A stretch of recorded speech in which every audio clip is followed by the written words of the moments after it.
సీరియస్గా సీఏగా ఎన్ని రోజులు ఉన్నారు సార్ అసలు సినిమాలు ఇవేమి సంబంధం లేకుండా? నేను సీఏగా అసలు ఎప్పుడూ ప్రాక్టీస్ చేయలేదండి. యాక్చువల్గా సీఏ పాస్ అవ్వకముందే ఉద్యోగంలో జాయిన్ అయిపోయాను స్టేట్ ఫైనాన్స్ కార్పొరేషన్లో 250 రూపాయలకి.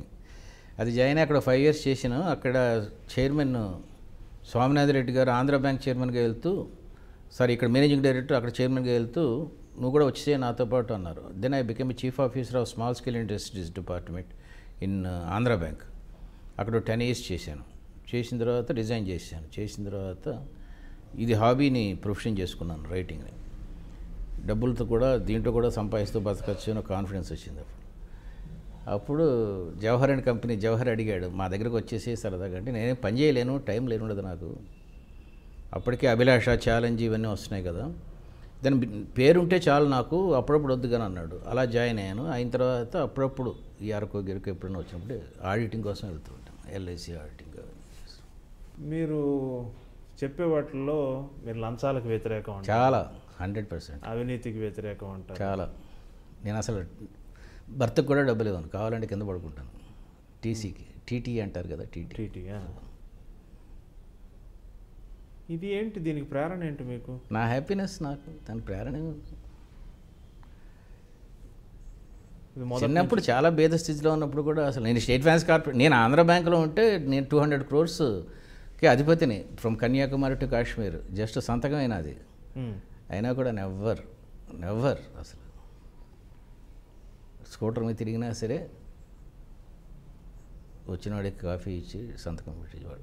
ఎందుకు అట్లా అయిపోయింది. I love that. ఏం చేసినా డబ్బు సొంతంగా సంపాదించుకోవాలని ఫీలింగ్. ఒకడే కొడుకు నాకు, వాడు పుట్టగానే ఆపరేషన్ చేయించుకున్నాను, డబ్బులు లేవు కదా ఎక్కువ. అలా ఉండటం నా థీరీ అండి. అంటే ఇదంతా చెప్పటం గర్వంగా చెప్పడం కాదు, ఎవరైనా ఒక యూత్ ఎవరైనా వింటే తెలుసుకుంటారని చెప్పటం.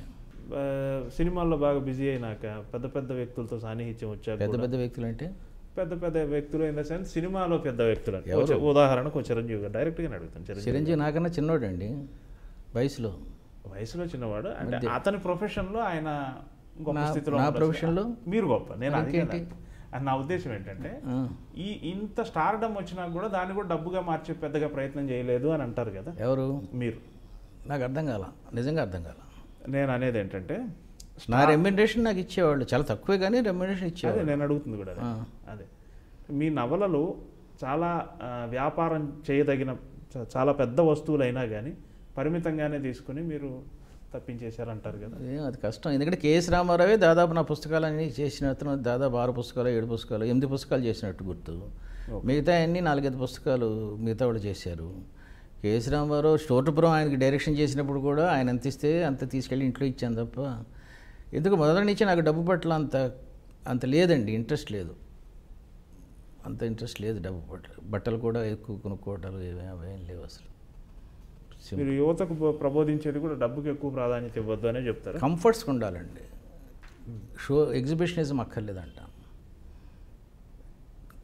ఎగ్జిబిషన్ ఇప్పుడు మా అబ్బాయి నాకు BMW కారు పంపించాడు బర్త్డేకి, వెంటనే మరుసటి రోజు వాళ్ళకి వెనక్కి పంపించేసాను. ఇది గర్వంగా చెప్పుకోవడం. నాకు ఎందుకు BMW హైదరాబాద్లో చెప్పండి, అసలు మామూలు మారుతే తిరగదు ఇక్కడ.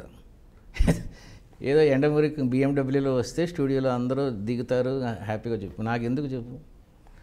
They have to recognise my worth by my writings, not by my BMW car. ఆ మెంటాలిటీ నాది. సో సింపుల్ కారు, సింపుల్ ఇది. బట్ లగ్జరీస్ అక్కడ కానీ కంఫర్ట్స్ ఉండాలి కంపల్సరీ. ఏసీ రూమ్లో పడుకుంటాను ఇప్పుడు కూడా. అందుకన్నా 10 ఏసీలు పెట్టుకోక్కర్లేదు కదా. బెడ్రూమ్లో స్విమ్మింగ్ పూల్ అక్కర్లేదు కదా. స్విమ్మింగ్ పూల్ ఎలాగో పెట్టుకోవచ్చు కావాలంటే, పెద్ద ఎందుకని, అది నా ఉద్దేశం.